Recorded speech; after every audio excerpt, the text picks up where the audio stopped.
Bons bárbaros. Vídeo 3. Sistema econômico. Cooperativismo bárbaro. Antes de falar do nosso modelo econômico, vamos começar com essa imagem que ilustra bem o que é o capitalismo. Os donos do meio de produção se explorando ao máximo e retornando o mínimo de salário possível a você para ficar com o máximo de lucro. Mas não pense que a solução é o socialismo. O socialismo é um problema ainda pior. O capitalismo e o socialismo são duas faces da mesma moeda, na medida que ambos são concentradores de propriedade e de dinheiro. O primeiro concentra na mão de poucos empresários, o segundo nas mãos do Estado. O capitalismo é ruim, mas o comunismo, o socialismo é ainda pior. No capitalismo você é explorado, mas ao menos você é livre. No comunismo você é um escravo do Estado, apenas uma ovelha.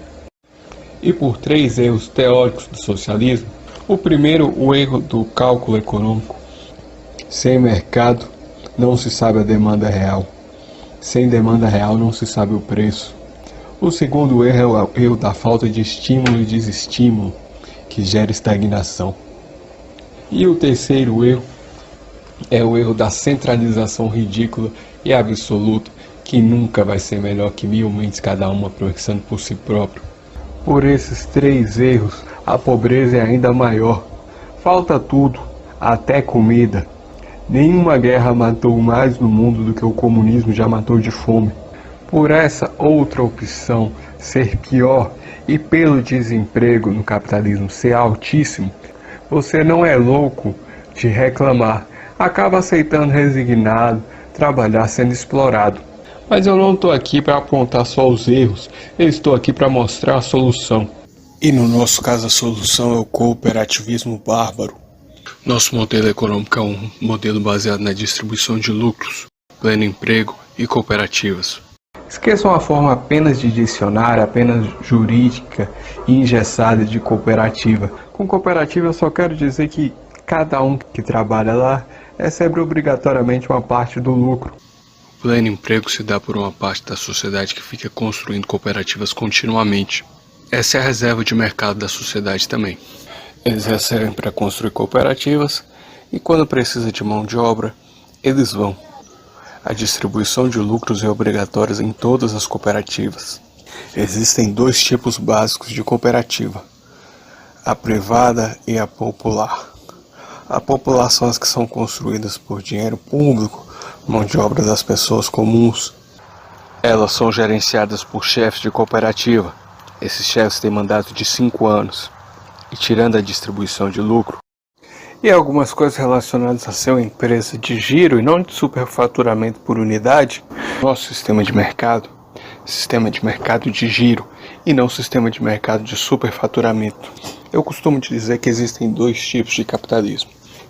Capitalismo de superfaturamento por venda de produto, onde você tem uma alta lucratividade em cada produto por cima da venda de cada produto, e o capitalismo de giro, que você tem um pequeno lucro na venda de cada produto, mas como vende muito, lucra muito. As nossas cooperativas vão ser focadas para serem cooperativas de giro, exceto, é claro, artigos de luxo, artigos de status, que o status está vinculado justamente à escassez.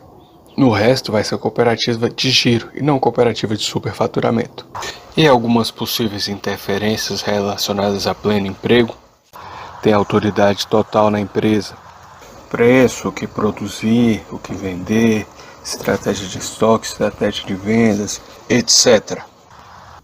E além da questão de emprego, um setor centralizado vai influir também nas cooperativas, especialmente unidas de pouca demanda sobre o mesmo chefe e dando aos chefes novas cooperativas quando as suas já estiverem com tecnologia defasada ou a defasar.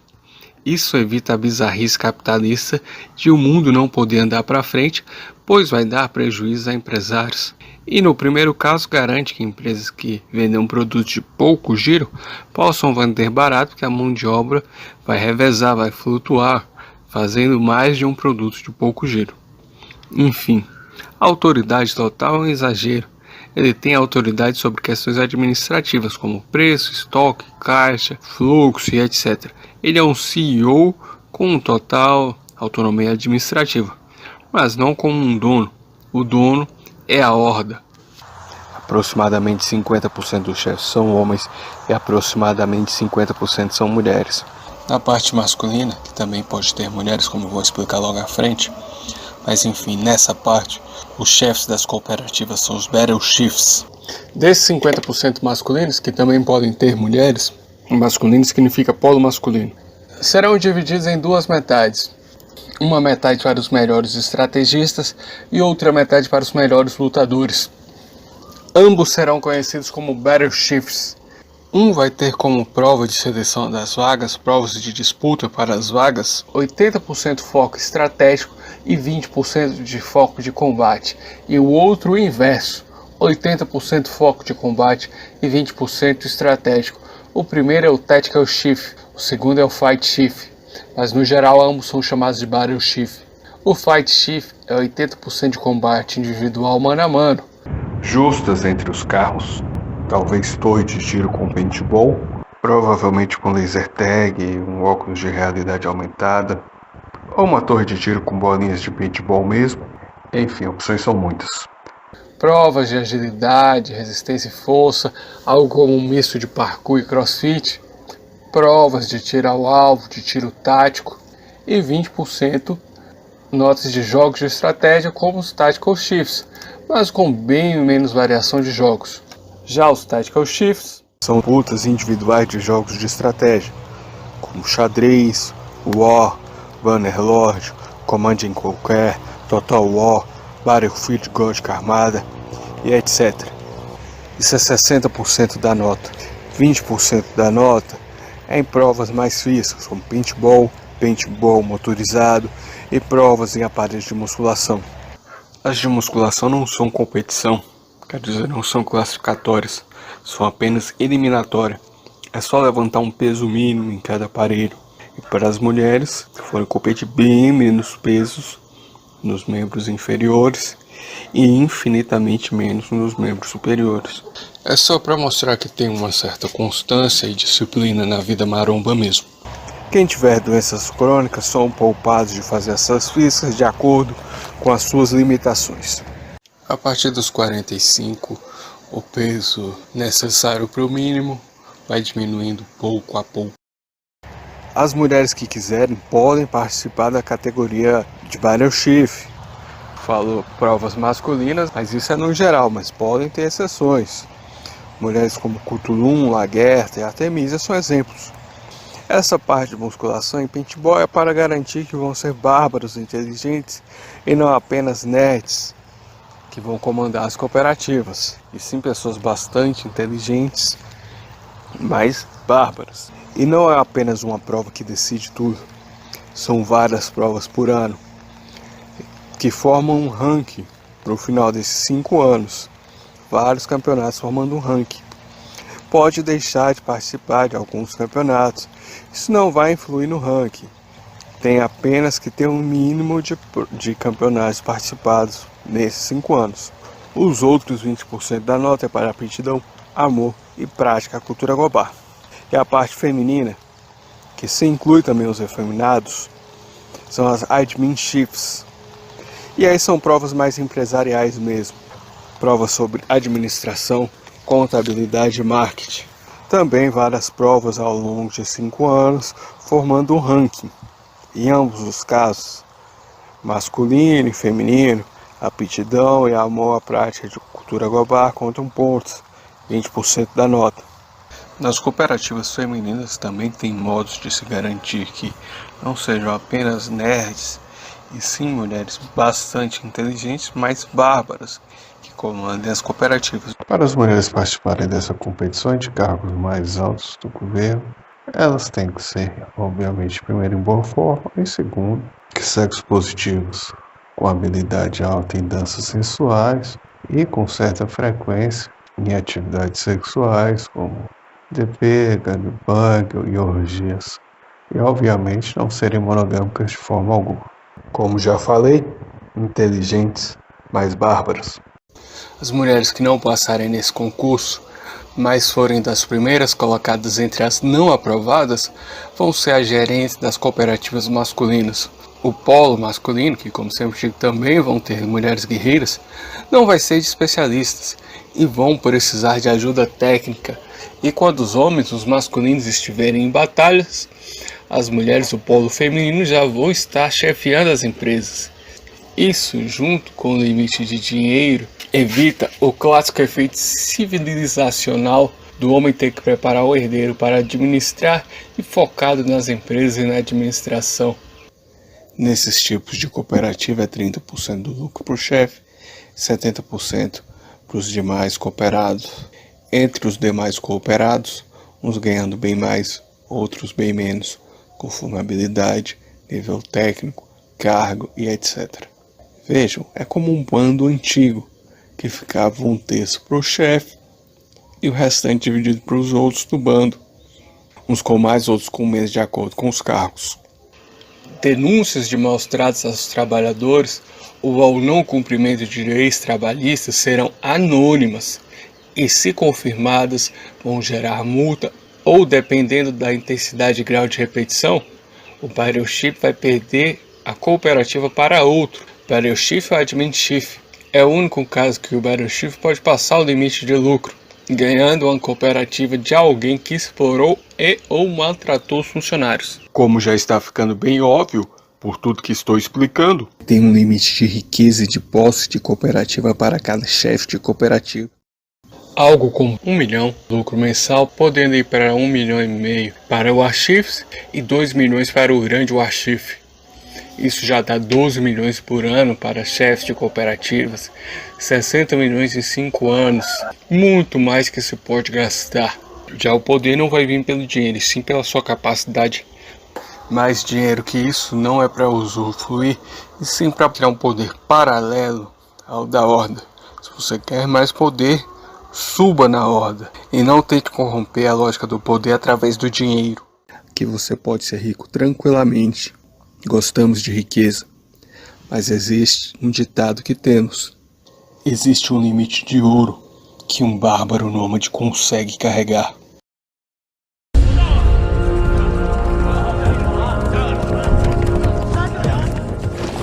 Eu saúdo os líderes das 12 tribos Rouran, enquanto nos aproximamos da vitória final.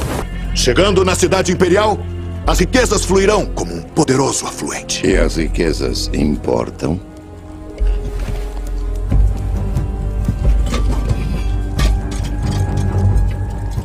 Seria pouco o ouro que o nômade carregaria. Afiem suas espadas. Nossa hora chegou. o conseguir atualmente não está relacionado à capacidade de carga e de transporte, e sim a conseguir sem o dinheiro te estragar, sem o dinheiro te fazer virar sedentário e te fazer virar civilizado só pensando no dinheiro e na acumulação de capital infinito, e sim a conseguir sem deixar de ser nômade e sem deixar de ser bárbaro. Por falar em se manter bárbaro, os outros cooperados, sem seu chefe, também têm bonificações relacionadas ao barbarismo. Por exemplo, os homens das divisões maiores de paintball, antes do profissional, ganham altos bônus. As mulheres e efeminados que participarem de campeonatos de dança ganham bonificações na distribuição de lucro também. E mais ainda as que ganharam os campeonatos. E outras coisas assim também geram uma porcentagem maior, uma bonificação na distribuição de lucro. Uma parte da distribuição fica separada numa carteira compartilhada de todas as cooperativas, seja popular, seja privada, ou seja um autônomo com imposto, para dar bônus financeiro, para premiar algumas características bárbaras. Chieftains e warchiefs e alguns outros cargos públicos vão ter algumas cooperativas protegidas de disputa, ou seja, algumas separadas para eles. E após o fim do cargo, terão mais 5 anos na posse dessas cooperativas antes de disputá-las. Já a cooperativa privada é um misto de cooperativa com empresa privada. Isso não me parece paradoxal ou contraditório, mas não é o que ela é mesmo, um misto de empresa privada com cooperativa. E não pense que eu sou contra as cooperativas privadas, pelo contrário, as cooperativas privadas são essenciais para a liberdade. Elas fazem parte de um mundo de cooperativas, mas um mundo livre. Se lembrem que uma das nossas deusas chefes é Libertas Ferônia. Nós devemos ter sempre a liberdade de empreender, produzir e de fazer trocas por conta própria. Sem essa liberdade, é escravidão burocrática estatal. É sem liberdade. Para garantir esse mundo livre, que você pode trabalhar numa cooperativa coletiva, mas também pode ser dono ou se juntar a uma cooperativa privada.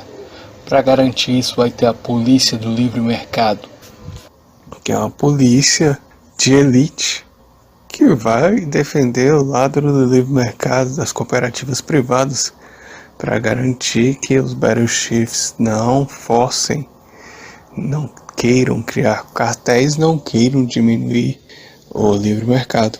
A polícia do livre mercado pode até receber financiamento das cooperativas privadas para aumentar, ficar mais forte e etc. Mas de todo jeito, já com o financiamento público, elas vão ser um número grande e vão ser fortes, uma polícia de elite.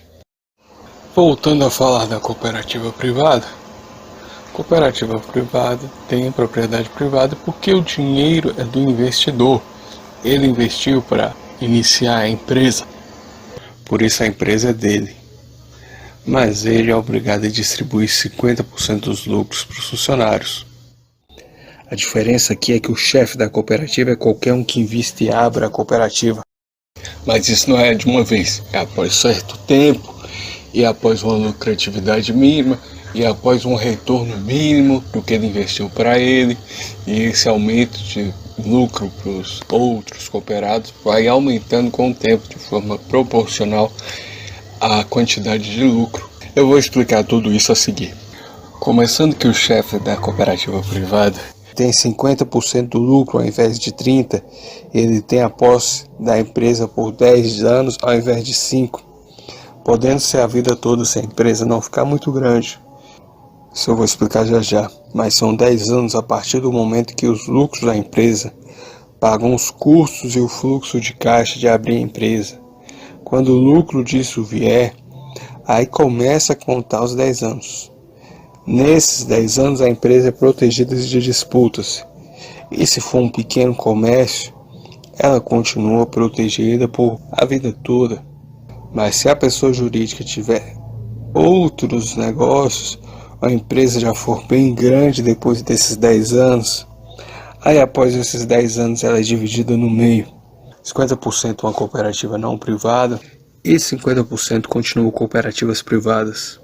Mas se lembrando que numa sociedade como essa, os empresários vão ter 10 anos para estudar e treinar para as provas de battleships e admin chiefs, e treinarem seus filhos e filhas para tal.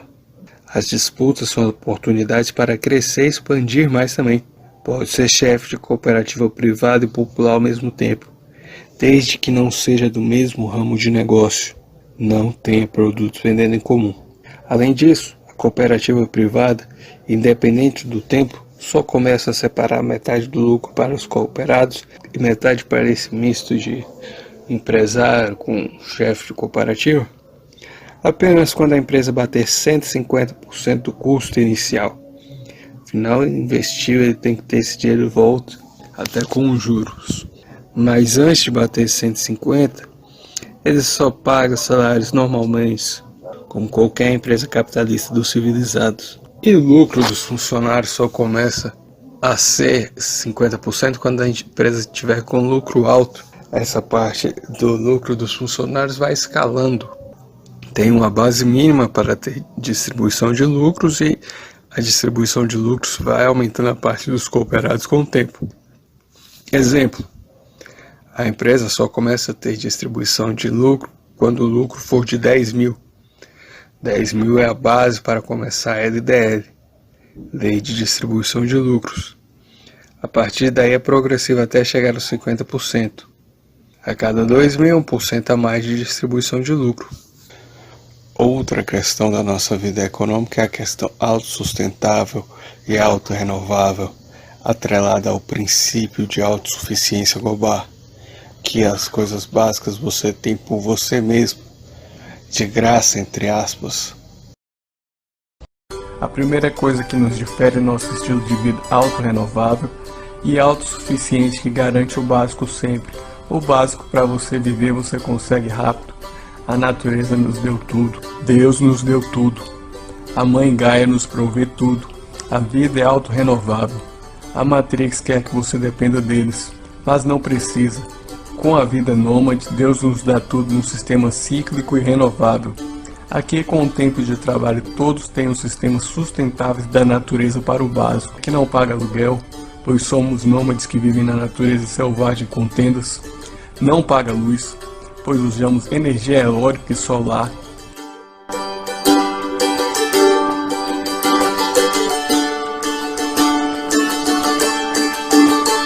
Não paga água, porque usamos poços e principalmente usamos colheitadeiras de água atmosféricas, que são mares que coletam a água da atmosfera. Não paga gás, pois usamos biodigestores.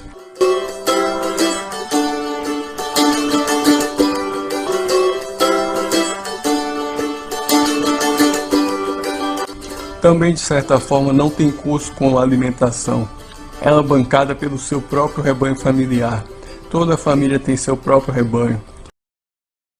Queremos que seja forte. Isso inclui economicamente. E para ser forte economicamente tem que ter seu próprio meio de sustento. Aqui 100% das famílias são burguesas, no setor alimentício. Eu quero um país desse aqui, ó. Tá vendo no fundo aí? Isso aqui é um pasto. Isso aqui é a oportunidade de você ter sua terra, seu gado, de ter as suas riquezas, ter o seu leite, a sua carne, entendeu? Sem depender de mais ninguém. Assim você não depende nem do coletivo, nem do Estado, nem de empresas para viver. Claro que você vai chegar aqui sem nada, vai ser o caso da maioria. Vai demorar um tempo para ter a sua colheitadeira atmosférica, sua energia solar e seu rebanho ou hidropônio, os dois.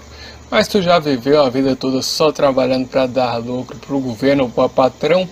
Agora já vai trabalhar para conquistar para si. E se vier com algum dinheiro pode comprar tudo ou partes logo de cara. Não que vivamos só com o mínimo e sem usufruir de tecnologia e luxo. Aproveitamos sim, não ficamos estagnados no passado. O objetivo é sempre ir para frente. E por isso o trabalho, mas o trabalho é para ter mais, não para ter o mínimo. O mínimo você tem de forma barata e simples. Se une para ficar mais forte, ter mais, conquistar mais. Mas o mínimo você já tem sozinho. Essa mentalidade vale para o nosso modo de lutar, de se relacionar E de viver.